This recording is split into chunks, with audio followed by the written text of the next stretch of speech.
Welcome to Greybeard Philosophy, bringing ancient wisdom and daily practice to the inner life and the wilderness as we journey, one practice at a time. I'm Dr. Brian Winsor, and in this essay, I want to make a claim that sounds simple but changes everything. The base camp is the self. Before we belong to any organization, we belong to our own inner life. And whatever governs us there will eventually show up in our choices, our relationships, and the systems we build. This essay is called The Base Camp is the Self, Why Every System Begins Before It Is Seen. I call it base camp because it's where we return to recover, reorient, and remember what is true before we take the next step. Wilderness is the stimulus, base camp is the space, the response is the choice, and our life becomes the accumulation of those choices. Before we ever belong to a family, a school, a workplace, or a nation, we belong to ourselves. That may sound obvious. It isn't. Most of us live as though the opposite were true, as though our inner life is a private afterthought, while real responsibility begins only when others are involved.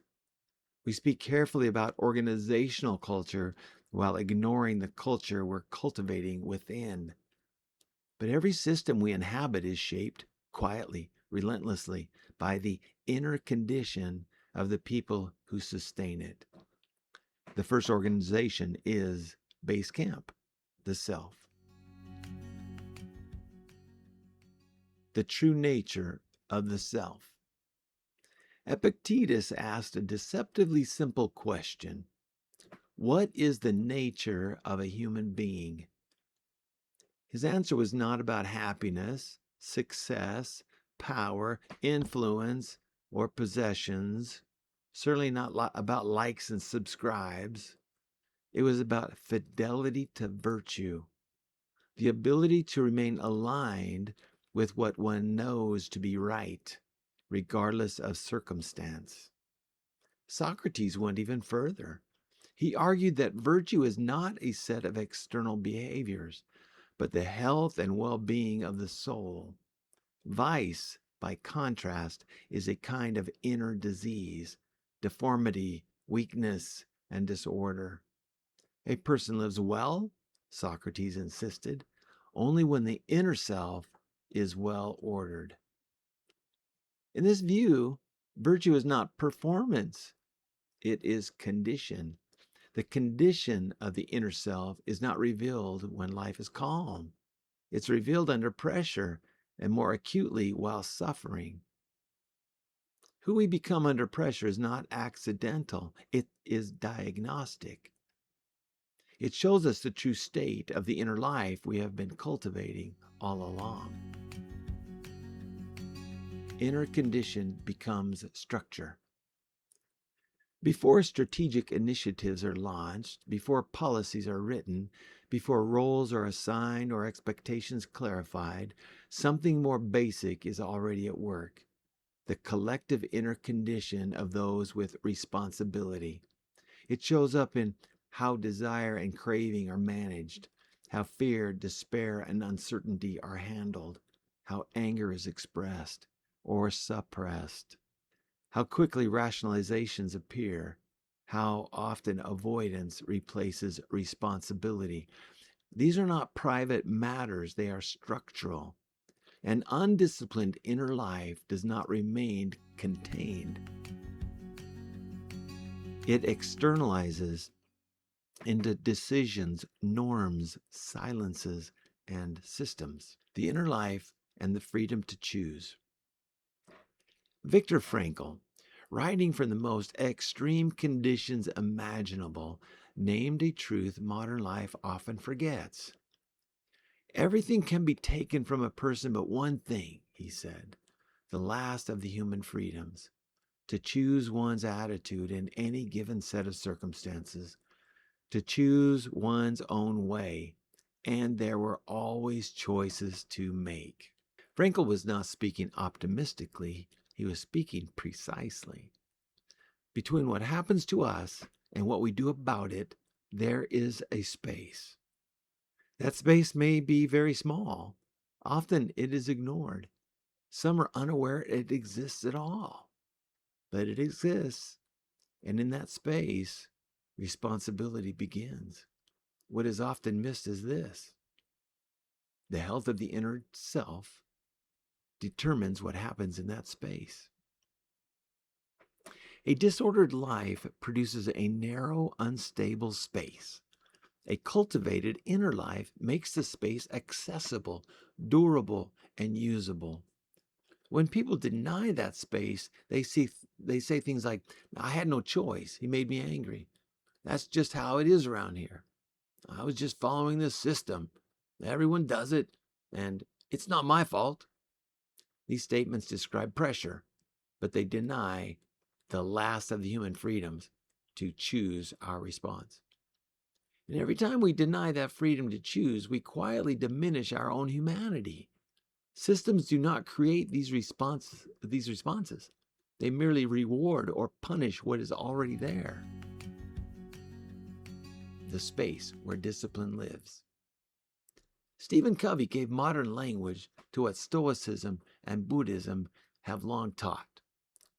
Between stimulus and response, there is a space. And in that space lies our power to choose our response. In these choices lie our growth and our freedom. What is often misunderstood is that this space does not stay open by accident. It must be cultivated. Practices like mindfulness and what Buddhism calls shamatha aren't escapes from responsibility. They are training for it, so the space doesn't collapse when pressure rises. We must practice living in the space, learning to remain present with sensory impressions, emotional surges, cultural expectations, and the habitual voices that rise from long-stored patterns of thought. Without discipline, the space collapses. When reactive energy is triggered, we become overstimulated, reactive, and inefficient, but not thoughtful. We respond with emotion rather than judgment, then justify our response and sometimes even boast about it. This is why inner calm is not a personality trait, it's a moral skill. Without this practice, habit energy takes over. Old patterns reassert themselves, and the inner disorder quietly becomes public structure. Systems reveal the inner life. We like to believe that private habits are separate from public ones. They are not.